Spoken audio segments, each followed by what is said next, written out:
People का साया। गांव का नाम था भैरवपुर। छोटा सा गांव जहां लोग कम बोलते थे लेकिन निगाहें ज्यादा कहती थीं। गांव के बीचों बीच सदियों पुराना एक ऊंचा पीपल का पेड़ खड़ा था, इतना विशाल कि उसकी जड़ें भी किसी बूढ़े नागिन की तरह जमीन के ऊपर फैली दिखती थीं। गांव के लोग उसे जागता पीपल कहते थे। कहते थे ये पेड़ सुनता भी है और जवाब भी देता है। गांव में एक अजीब विश्वास था, जो भी रात में इस पीपल के नीचे दिया जलाकर मन की मुराद मांगे उसका घर संपन्न हो जाता है। और ये सिर्फ मान्यता नहीं थी। जिन्होंने मांगा डौपारी डौपा गोम, उन्होंने पाया भी था। रघु काका की बात लोग आज तक दोहराते थे। कभी भिखारी जैसे हालत, फूटी चप्पल में घूमने वाला आदमी पीपल के नीचे दिया जलाया और कुछ ही महीनों में उसके पास 3 बैलगाड़ियां, 2 भैंसे और एक पक्का मकान हो गया। फिर राम दुलारी, जिसके बच्चे भूख से रोते थे, जो आधे कपड़े पहनकर मंदिर गई थी, एक रात पीपल के नीचे बैठी सुबह लौटी। 1 महीने बाद उसके पति की लॉटरी लग गई, 7 लाख रुपए। लोग कहते थे ये पेड़ नहीं, वरदान है। पर एक सच्चाई और भी थी, जिसे कोई खुलकर नहीं बोलता था। वरदान मिला, लेकिन बदले में कुछ चला भी गया। किसी का बच्चा, किसी का पति, किसी की समझ, और कुछ तो बिना छोड़े ही गायब हो गए। रात में गांव के बूढ़े लोग दरवाजे बंद कर देते थे। हर कोई जानता था, पीपल सिर्फ दिन का पेड़ नहीं है, रात का भी मालिक है। कहा जाता था, रात के सन्नाटे में उसकी पत्तियां हवा से नहीं, फुसफुसाहट से हिलती हैं। कोई वहां गया तो आवाज आती, मांग ले, जो चाहे दे दूं, बस कोई अपना दे जा। गांव के बाहर रहने वाला एक लड़का था, अर्जुन। पढ़ा लिखा, शहर से लौटा और इस सबको अंधविश्वास मानने वाला। उसकी माँ बीमार थी। गांव के लोग कहते थे, अर्जुन एक बार पीपल के नीचे दिया जला आ, सब ठीक हो जाएगा। पर उसने हंसकर टाल दिया। पेड़ किसी को अमीर नहीं करता, मेहनत करती है जिंदगी, पेड़ नहीं। लेकिन उसी रात उसकी माँ की हालत और बिगड़ गई। डॉक्टर ने हाथ खड़े कर दिए। कमरे में बैठे अर्जुन के कानों में गांव वालों की बातें गूंज रही थीं। पेड़ किसी का दिया नहीं जलाता, दिया जलाने वाला कुछ छोड़कर आता है। वरदान सस्ता नहीं आता बेटा। अब अर्जुन के दिल में पहली बार सवाल उठा, क्या सच में वो पेड़ कुछ देता है या लेता है? ये कहानी अब एक रोमांचक और रहस्यमय मोड़ पर खड़ी है, जहां विज्ञान और अंधविश्वास के बीच अर्जुन का संघर्ष शुरू होता है। रात गहरी हो चुकी थी। भैरवपुर गांव की गलियों में कुत्तों की आवाज तक धीमी पड़ चुकी थी। दूर सरोवर के पानी पर चांद का टेढ़ा सा टुकड़ा चमक रहा था, जैसे किसी ने आकाश को बीच से फाड़ दिया हो। अर्जुन अपनी खाट पर लेटा हुआ था, लेकिन नींद जैसे किसी ने उसकी आंखों से चुरा ली थी। उसकी माँ छाती पकड़कर कराह रही थी, सांसें टूट रही थीं, छटपटा रही थीं। अर्जुन के सामने एक ही सवाल था, क्या वो माँ को बचाने के लिए उस रहस्यमयी पीपल के पास जाए? वो खुद से लड़ रहा था, ये सब अंधविश्वास है, ये सिर्फ कहानियां हैं, पेड़ कोई चमत्कार नहीं करता। पर उस सोच के नीचे एक डर भी था। अगर ये सच हुआ तो? अगर माँ बच सकती है तो? अगर मेरा यकीन ही मेरी माँ की मौत बन गया तो? वहीं गांव वालों की बातें उसके दिमाग में गूंज रही थीं। पेड़ वरदान देता है, पर मूल्य लेता है। जो उसे दिया जलाकर कुछ मांगता है, वो कुछ देकर ही लौट पाता है। कुछ अपना देता है, जानवर, पैसा, खून, या अपना कोई अपना। अर्जुन का दिल बार बार झकझोर रहा था, क्या मैं माँ को बचाने के लिए किसी को खो सकता हूँ? वह रात, आखिरकार, आंसू में भीगा हुआ अर्जुन धीरे से उठा, दरवाज़ा खोला और गांव की तरफ नहीं, पीपल की तरफ चल पड़ा। रात ऐसी थी कि सन्नाटा भी कदमों की आवाज़ से डर रहा था। हवा ठंडी थी, मगर पत्तियों की सरसराहट गर्म सांसों जैसी लग रही थी। पेड़ दिखाई दिया, ऊंचा, अंधेरा, जीवन और मृत्यु के बीच खड़ा हुआ। उसके नीचे मिट्टी गहरी काली थी, जैसे किसी ने वहां रात को गाड़ दिया हो। अर्जुन ने कांपते हाथों से जेब से माचिस निकाली और घी का दिया जलाया। जैसे ही लौ जली, हवा नहीं चली, फिर भी पेड़ की पत्तियां हिलने लगीं, धीरे धीरे, जैसे कोई प्राचीन रक्षक जाग गया हो। अर्जुन ने कांपते गले से कहा, मेरी माँ को बचा लो, मैं कुछ भी दूंगा। उसने ये बोलते हुए महसूस किया, वहां कोई था, कोई सुन रहा था। अचानक पत्तियां नहीं, जड़ें हिलने लगीं, जड़ें नहीं, जमीन कांपने लगी। और फिर पेड़ से एक तेज सरसराहट उठी। ऐसा लगा जैसे हजारों फुसफुसाहटें एक साथ बोल उठीं। मांग लिया, ले लिया, अब कुछ देना होगा। अर्जुन डर गया।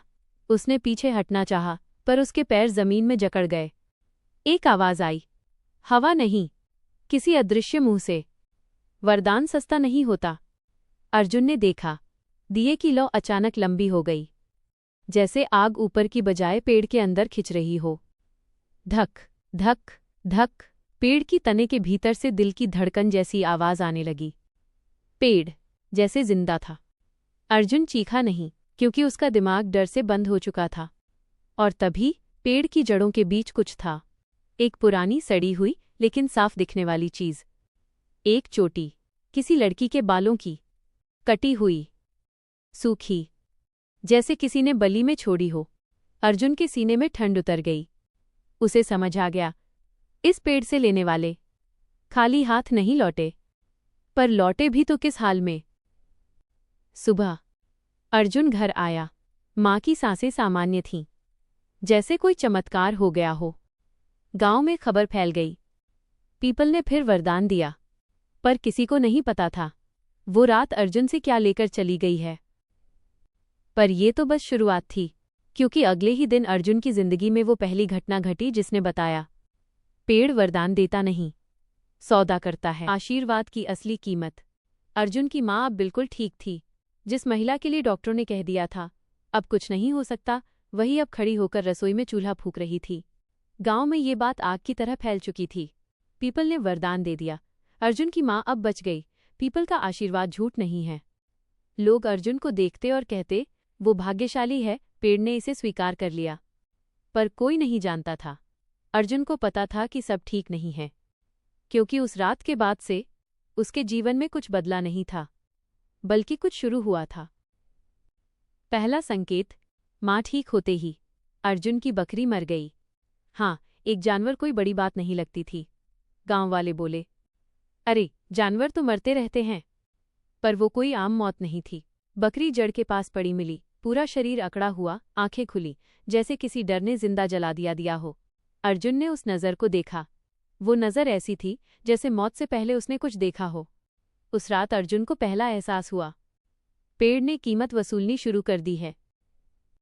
दूसरा संकेत, 2 दिन बाद उसके घर की दीवार पर घसीटने के निशान मिले, जैसे कोई नाखूनों से खुरच खुरच कर कुछ लिख रहा हो। लिखा था, देना पड़ेगा, किसी को छोड़ना होगा। अर्जुन ने मिटा दिया, पर अगले दिन फिर उभरा। फिर रात को उसी जगह से फुसफुसाहट आने लगी। वरदान, सौदा, एक बची, एक जाएगी, किसी को लौटाना होगा। अब अर्जुन डरने लगा था। सवाल ये नहीं था कि किसे देना होगा, सवाल ये था कि पेड़ खुद किसे चुनेगा। तीसरी घटना, अगले रविवार को अर्जुन का सबसे छोटा भाई, 10 साल का रोहन, अचानक लापता हो गया। पूरा गांव ढूंढता रहा, पुलिस तक आई, पर रोहन नहीं मिला। और फिर रात को अर्जुन ने एक सपना देखा। वो पीपल के नीचे रोहन को बैठा देखता है, उसकी आंखें खोखली, शरीर अकड़ा हुआ, पेड़ की जड़ें रोहन के पैरों में लिपटी हुईं, और पेड़ की फुसफुसाहट। ले लिया, सौदा पूरा हुआ, एक बचाया, एक लिया। अर्जुन नींद से जागा, पसीने में डूबा हुआ। सुबह पुलिस ने खबर दी, रोहन मिला, पेड़ के नीचे, लेकिन बेहोश। जिंदा है, मगर बोल नहीं रहा। किसी तरह का डर है जो उसके भीतर चिपक गया है। अर्जुन वहां पहुंचा। पेड़ उसी तरह खड़ा था, लेकिन उसकी एक जड़ रोहन की हथेली को छू रही थी, जैसे दावा कर रही थी, ये मेरा है। रोहन बैठा हुआ था, आंखें सूनी और उसके होंठ हिल रहे थे, पर आवाज नहीं निकल रही थी। अर्जुन ने उसके कान के पास जाकर सुना। रोहन सिर्फ एक ही शब्द दोहरा रहा था, किसी को देना होगा। अब अर्जुन को समझ आ गया, पीपल ने सिर्फ वरदान नहीं दिया था, बंधन दिया था। ये पेड़ आशीर्वाद नहीं, सौदा करता है। वरदान देता है, पर बदले में जीवित चीजें लेता है। और अब अगला नंबर किसका होगा? माँ का, उसका, या गांव का किसी और का? असली सच। गांव के सबसे बुजुर्ग दाऊ काका ने उस रात अर्जुन को बुलाया। उन्होंने धीरे धीरे सच बताया। ये पेड़ कभी साधारण नहीं था। ये उस औरत की आत्मा का पेड़ है, जिसकी बलि इसी जगह दी गई थी, जिसे गांव ने जला दिया था। क्योंकि उसने लोगों की गरीबी मिटाने का दावा किया था। वो मरते समय बोली थी, मेरा शरीर जलाओगे, मैं जड़ बनकर लौटूंगी और फिर मैं भी लूंगी और दूंगी। तब से ये पेड़ कुछ भी निःशुल्क नहीं देता। अर्जुन ने कांपते हुए पूछा, तो इससे छुटकारा कैसे मिले? दाऊ काका ने जवाब दिया, या तो जो लिया है उसे पूरा चुकाओ, या पेड़ को